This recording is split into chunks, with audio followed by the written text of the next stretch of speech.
Halo pemirsa Unhas TV, senang sekali saya Andrea Reren Karina dapat kembali menjumpai Anda dalam Unhas Daily. Dalam beberapa menit ke depan kami akan menyajikan berita-berita terpercaya hanya untuk Anda. Pemirsa, proses impor daging sapi mengalami keterlambatan pada tahun 2024, menimbulkan kekhawatiran akan kelangkaan pasokan selama bulan puasa dan lebaran. Keterlambatan ini tidak berkaitan dengan produksi lokal, melainkan terkait dengan prosedur impor yang rumit, termasuk pembukaan kuota dan izin impor. Permintaan kuota yang meningkat hingga 400.000 ton dari biasanya 270.000 ton menjadi penyebab utama negosiasi yang berkepanjangan. Tahun 2024 menjadi tahun yang menantang bagi pasokan daging sapi di Indonesia. Keterlambatan dalam proses impor daging sapi telah menimbulkan kekhawatiran akan kelangkaan pasokan selama bulan puasa dan lebaran. Namun, penting untuk dicatat bahwa keterlambatan ini bukanlah karena masalah produksi dalam negeri. Sebaliknya, itu berkaitan dengan prosedur impor yang rumit, termasuk pembukaan kuota dan izin impor. Proses impor daging sapi dimulai dengan pengajuan kuota, di mana kuota tahunan biasanya sekitar 200.000 ton. Tetapi permintaan tahun ini melonjak menjadi 400.000 ton. Dari biasanya 270.000 ton. Proses negosiasi yang panjang dan kompleks memperlambat proses impor, bahkan setelah kuota disetujui. Keterlambatan dalam proses impor ini menyebabkan ketidakseimbangan antara pasokan dan permintaan daging sapi. Produksi lokal yang hanya mampu mencapai sekitar 450 ton tidak cukup untuk memenuhi kebutuhan konsumen yang mencapai sekitar 3 kg per kapita. Akibatnya, harga daging sapi di pasar lokal pun meningkat, memberikan beban tambahan bagi masyarakat. Industri peternakan dan pemerintah perlu segera mengambil langkah-langkah strategis untuk mengatasi keterlambatan impor daging sapi. Salah satu langkah yang dapat diambil adalah mempercepat proses impor dan memastikan alokasi kuota yang memadai untuk memenuhi kebutuhan konsumen selama bulan puasa dan lebaran. Tahun 70-an kita adalah eksportir. Pelabuhan Parepare adalah pelabuhan ekspor di tahun 70-an. Kita punya masih ada bekas-bekasnya ya. Area karantina ya di Kilo 2 itu ada. Itu adalah bekas kalau dulu kita mengekspor sampai ke Hong Kong ya, sampai memenuhi kebutuhan di Cina ya. Itu tahun 70-an. Tapi eh, kan model-model pemeliharaan ternak di tahun-tahun itu kan adalah model gembala atau ranching. Ya sekarang itu tidak memungkinkan lagi kebutuhan lahan kita untuk pertanian, terutama untuk pangan itu jauh lebih tinggi. Untuk jagung saja, untuk nanam jagung saya tidak kesulitan. Jadi sekarang kita harus mengubah cara beternak kita di Indonesia. Karena sejak tahun 2000 awal akhir apa akhir 900-an ya. Artinya di awal akhir 90-an lah. Karena itu kita mulai langka di akhir-akhir itu. Dan sejak tahun 2000-an awal, pemerintah sudah mencanangkan untuk swasembada. Tapi kenyataannya bukannya swasembada yang kita dapat, tapi justru jurang impor makin besar. Ya, awal 2000 masih 10.000 impor kita. Hari ini sudah 270-an ribu impor kita. Jadi, tapi itu bukan persoalan yang mudah pada dasarnya ya, karena pertama eh, apa ya pastilah kebutuhan yang makin meningkat. Dulu kita hanya makan daging di waktu-waktu tertentu. Hari ini kita makan daging tiap hari, daging sapi maksud saya. Tapi kita juga sudah tertolong pada dasarnya dengan daging unggas. Ya. Daging unggas itu sudah sekarang posisinya hampir 70% dari total kebutuhan daging kita. Malah lebih lah, hampir 80 ya. Karena kita sekarang butuh sekitar berapa? 3 ribuan ton ya. 3 jutaan ton ya. Keterlambatan impor tidak hanya merupakan masalah bagi konsumen, tetapi juga bagi produsen dalam negeri. Perlindungan hewan ternak dan kesehatan hewan harus tetap menjadi prioritas dalam mengatur impor daging sapi. Kolaborasi antara pemerintah, industri peternakan, dan importir daging sapi diperlukan untuk mengamankan pasokan dan menjaga stabilitas harga. Meskipun keterlambatan impor daging sapi telah menimbulkan tantangan besar, namun dengan kerjasama dan komitmen semua pihak, diharapkan masalah ini dapat segera diatasi. Pemerintah dan stakeholder terkait perlu bekerja sama untuk menjaga kecukupan pasokan daging sapi selama bulan puasa dan lebaran, sambil tetap memperhatikan kesejahteraan hewan ternak dan kebutuhan konsumen. Feni Septiani Ismail, Evans Ronaldo Linting, Unhas TV. Akibat kurangnya seks edukasi sejak dini, pergaulan bebas menjadi penyebab terbesar banyaknya pengambilan rekomendasi nikah pasangan yang usianya di bawah 19 tahun. Bagaimana upaya preventif yang bisa dilakukan? Berikut informasi selengkapnya untuk Anda. Pergaulan bebas yang marak terjadi mengakibatkan data pengambilan rekomendasi nikah di Dinas Pemberdayaan Perempuan dan Perlindungan Anak Kota Makassar meningkat. Pergaulan berisiko atau disebut pergaulan bebas tidak terkontrol sama sekali hingga dapat menyebabkan hamil di luar pernikahan. Pergaulan bebas menurut B. Simanjuntak merupakan proses interaksi antara seorang dengan orang lain tanpa mengikatkan diri pada aturan, baik undang-undang juga hukum agama, serta adat kebiasaan di masyarakat. Akibat terjadinya pergaulan bebas di kalangan anak maupun remaja memiliki bermacam-macam dampak negatif. Hal ini dikemukakan langsung oleh Kepala Dinas Pemberdayaan Perempuan dan Perlindungan Anak Kota Makassar. Dampaknya pasti akan banyak ya, terutama untuk hamil di luar pernikahan. Yang kedua, ketika mereka hamil, otomatis ini kan salah satunya adalah bagaimana menikahkan di usia anak. Nah, di usia anak ini ketika mereka hamil, dampak yang paling besar adalah dampak kesehatan buat mereka.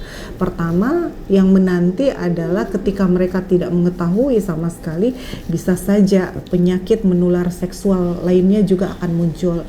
Yang kedua, angka kematian ibu dan anak yang sudah harus diantisipasi. Kalau kita melihat lagi, tidak hanya dari dampak kesehatan, tapi dampak dari pendidikan itu sendiri. Salah satunya adalah mereka akan mengalami putus sekolah, ya, dan berakibat tentunya ke masa depan yang akan datang. Dampak sosial yang menanti adalah ketika mereka masih di usia anak, maka akses untuk mendapatkan pekerjaan ini yang akan menjadi lingkaran tersendiri dan bisa jadi bahwa ini adalah penyebab dari suatu kemiskinan yang terjadi. Mulai dari dampak kesehatan, pendidikan hingga dampak sosial dapat terjadi akibat pergaulan bebas. Banyaknya bayi yang dibuang akibat kehadirannya yang tidak diinginkan oleh orang tuanya juga dapat menjadi akibat dari pergaulan bebas. Tentunya sangat miris ya dengan yang seperti itu. Kita kembalikan lagi kepada pengasuhan orang tua. Pola-pola pengasuhan yang harus diterapkan oleh orang tua. Sejak dini memang sudah harus ada kedekatan antara orang tua dan anak. Sehingga ketika mereka membahasakan hal-hal yang misalkan seks edukasi itu kan lebih terbuka ya. Ya, yang kedua adalah dengan adanya kedekatan itu, kelekatan antara anak dan orang tua, banyak hal yang bisa diantisipasi, banyak hal yang orang tua juga bisa memberikan pemahaman yang lebih mudah dimengerti oleh anak. Nah, ketika kamu berteman, tolong jangan lewat batasan-batasan, ya. Dan itu orang tua komunikasinya juga akan lebih nyaman juga kepada anak, dan anak juga pasti karena kedekatan dengan orang tua semua hal bisa diceritakan, jadi orang tua juga bisa ada antisipasi terhadap permasalahannya. Langkah preventif harus terus digaungkan dengan edukasi seks sejak dini, membangun kepercayaan diri, dan tentunya tetap pada jagai anak tak. Jaga anak tidak hanya anak yang dilahirkan tetapi anak di sekitar kita juga. Aminah Rahma Ahmad, Andi Muhammad Syafrizal, Unhas TV. Pemirsa, menjelang Hari Raya Lebaran Idul Fitri, salah satu momen istimewa yang paling dinanti-nantikan oleh pekerja ialah pemberian tunjangan Hari Raya atau THR oleh perusahaan. THR ini menjadi yang wajib dipenuhi oleh perusahaan serta dijamin oleh regulasi yang berlaku. Lantas, seperti apa mekanisme perhitungannya dan apakah ada sanksi bagi mereka yang lalai? Berikut konfirmasi oleh Dinas Ketenagakerjaan Kota Makassar. Tunjangan Hari Raya atau THR merupakan salah satu hak karyawan yang diatur dalam peraturan perusahaan di Indonesia.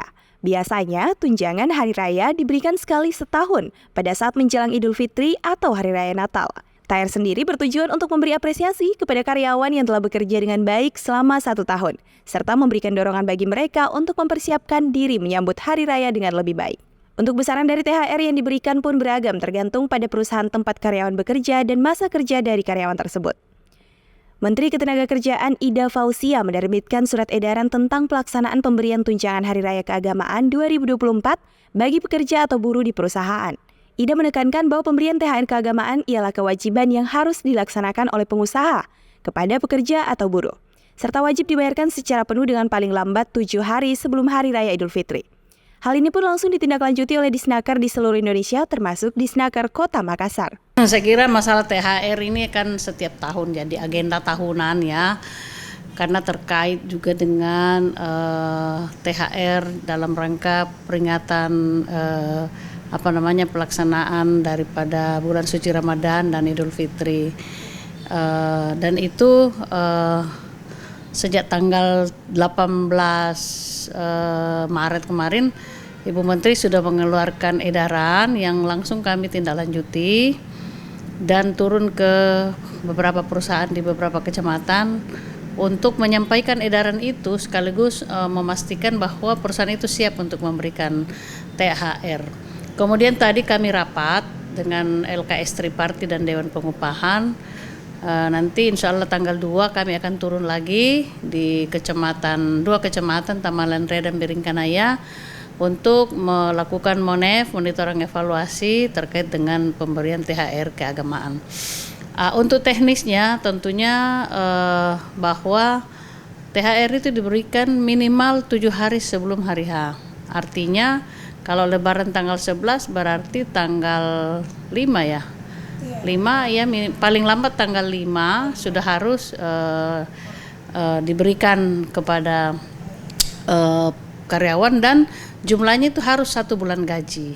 Nah, bagi karyawan yang bekerja di bawah 1 bulan gaji maka ada hitungan-hitungan, misalnya karyawan itu baru bekerja 6 bulan maka 6 dibagi 12 dikali upah yang diberikan atau diterima setiap bulan.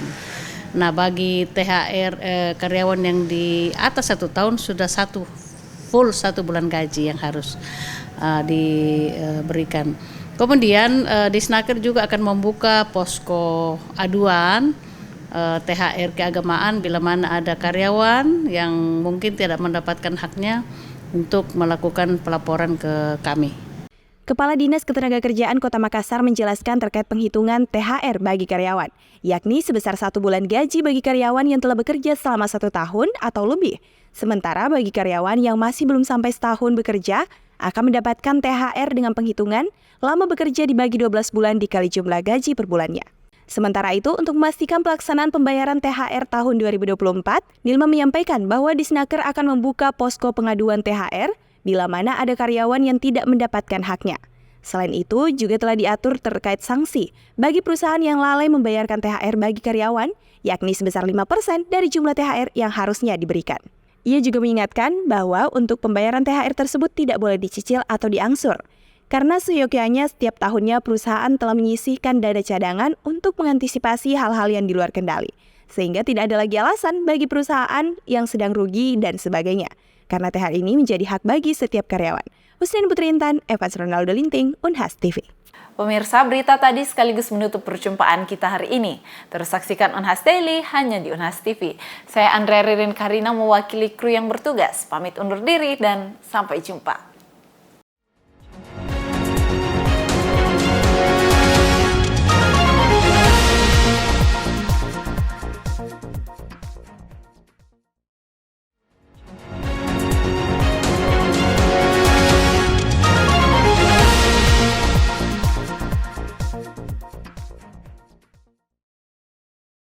Assalamualaikum warahmatullahi wabarakatuh. Saya Jamaluddin Jompa, Rektor Universitas Hasanuddin, mewakili segenap sivitas akademika mengucapkan marhaban ya Ramadan tahun 1445 Hijriah 2024 Masehi. Selamat menunaikan ibadah puasa. Semoga dengan kita berpuasa penuh di bulan suci Ramadan, kita semakin sehat, kita semakin produktif, dan semoga kita semua bisa meningkatkan amal ibadah di bulan suci yang penuh berkah ini.